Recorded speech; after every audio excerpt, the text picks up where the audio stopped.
Magkiklay sila. For today's, magkiklay pala kami. When jame pala. Ako na lang po kasi si Ike po kasi may sakit po kasi dito sa tangko niya. Tapos ako na lang po nag-ano lang po. And let's go! Make!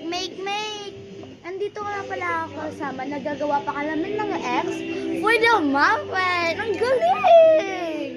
At si Jame pala guys, kapitbahay namin yan. Hindi ko alam. Hindi namin tong sister, di ba? Siya nga lang guys, nagsalita nung Joyce Mapa. Sarams! This is Erica! Papasabi ka lang, for a girl! Let's go! And bye guys! Si Ike na pa rin mag-voice over.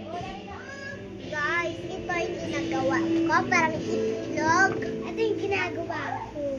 Ha? Beaver siya. Iwain natin siya ng kutsilyo.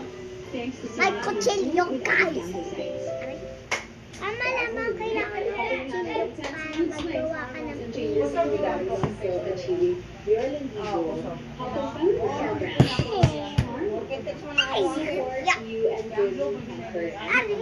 Wala din siya. Dili ka magawas. Pakabala tayo ulit ito, guys.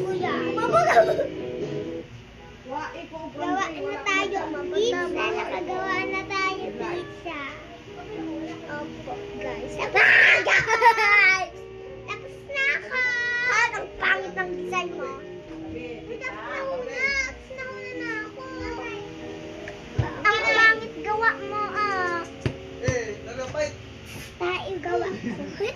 Joke lang. Halika dali. Basta na ito. Well. Adi mo. Sabi ni Papa, ikaw mo pwede dito. Bawal. No. Bawal po siya sa akin. Pwede. Uy, baka masubo niya, babe. Bawal mo, babe. Mahulog